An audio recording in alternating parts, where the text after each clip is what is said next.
natin siya ilalagay. Tandaan ninyo, lahat nito ay nasa harapan. Ito ay tinatawag na foam. Ilagay natin siya lahat sa harapan.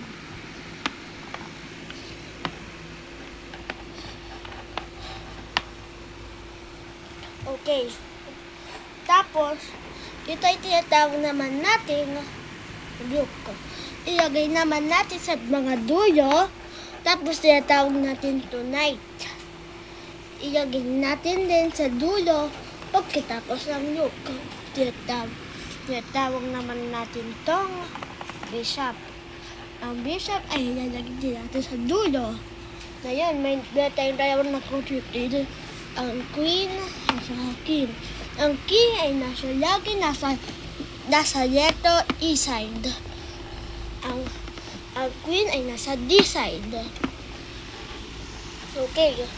At kada yan, ang mga boxes ay mayroon tinatawag. Halimbawa, G5. G5. Itapat siyang dalawa, G5 na siya. Example lang yun.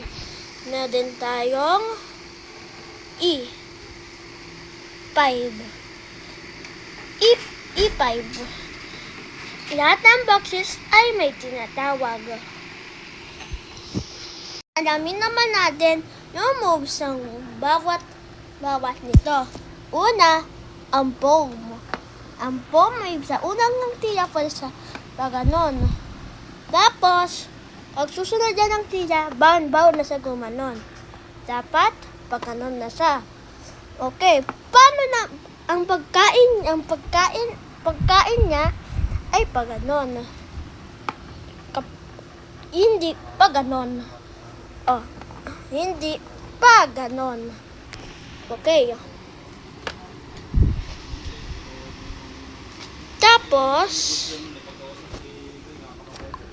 Tapos, kapag, ito yung magandang parte.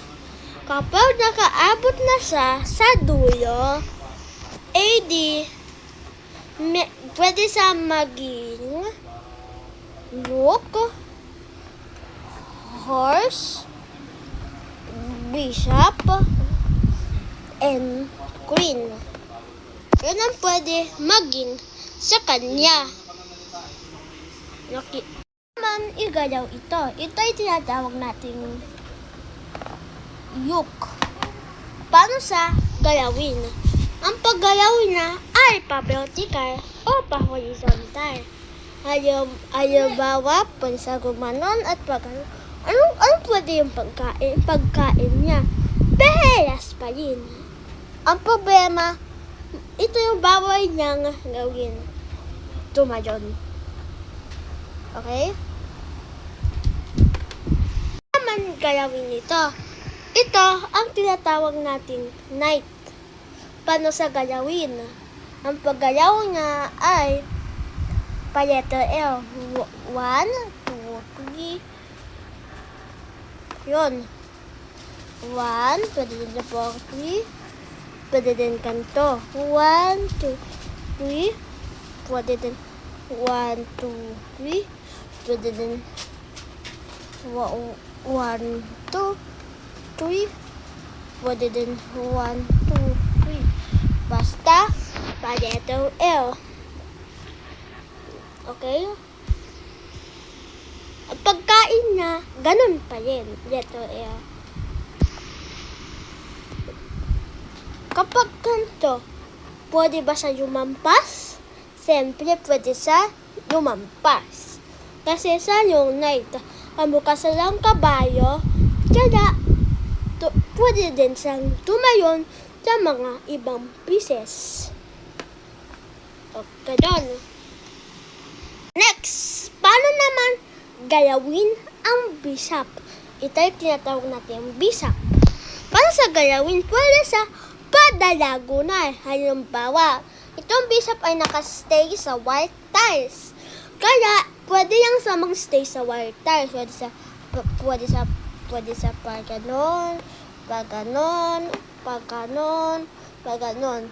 At saka, di din pwede tumayon. Okay? Okay. Next, paano galawin ang queen? Ito ay tinatawag natin queen. Ang galaw niya ay pwede ito o ito. Okay, mix of combination sa ng rook at saka ng bishop. Kaya pwede sa pag ganon, pag ganon, pag ganon, pag ganon, pag ganon, pag ganon. Kaya nga din ninyo to ingatan sa chess. Okay. Ganun. At saka, bawal din to tumayon. Ang pwede niyang tumayon ay ito. Last one. Ang king. Ito ang pinaka-importante sa lahat na bawal makain. Bakit? Kailangan laging may bantay ito. Ito kasi ay kapag once na wala na yan, tayo ka na. Okay. Kalimbawa, ang moves niya ay dito.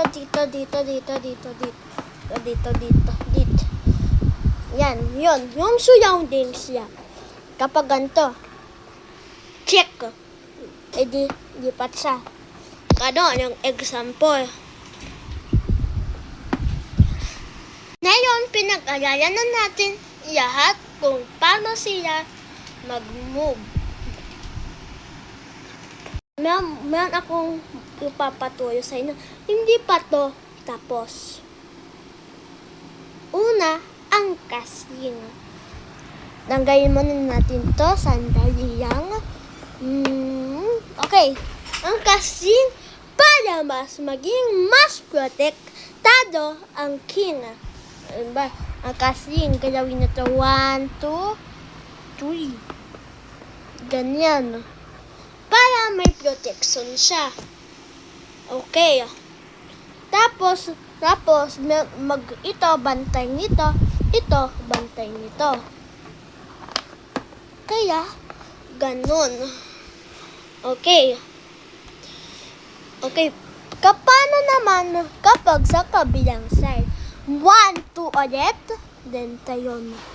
Protektado na naman ulit ang dalawa. Okay. Bawal na magkasing kapag nagalaw na ang pieces. Kaya ba, nagalaw na itong isang rook. Bawal na sa panggamit ng casing. Ba, nagalaw na sa ito ulit yung dalawang rook. Eh, di, hindi na pwede magkasing. Gumalaw na din yung king, bawal na din magkasing. Number 2. Pass the pawn. Okay. Paano pag ganito ang situation? Kapag ganito ay situation, pwede mo siya kainin. Pass the pawn yun. Hindi yun cheating, ha?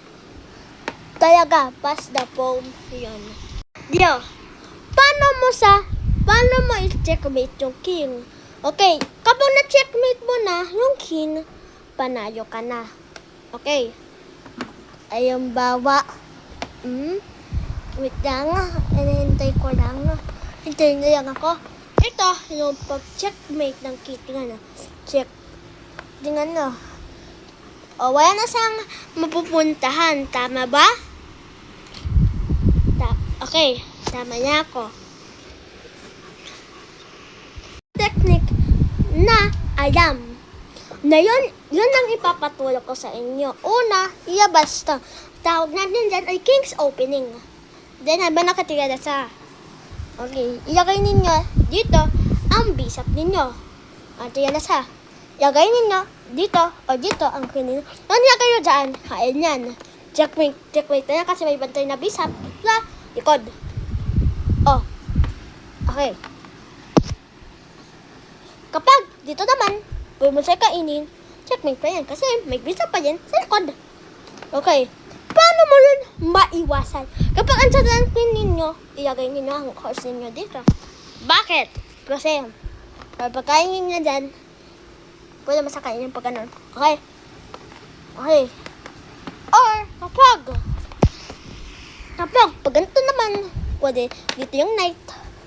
Kasi kain yan. Or, halimbawa, pwede dito yung night. Kag dito naman sa doon. Or, pwede sa, dito pa yung kain sa doon. Para maiwasan yon. Ganun na, para maiwasan ang pag ganun na. Ang tinatawag natin yan, poor moves. Okay, weak muna tayo. Kapag ito ay tinatawag natin battle. Bakit? Kasi magkabantay siya. Okay. Ngayon,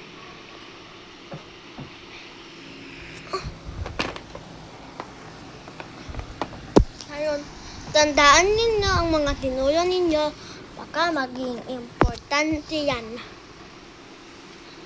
Ang chessboard dapat ay 8x8. Okay.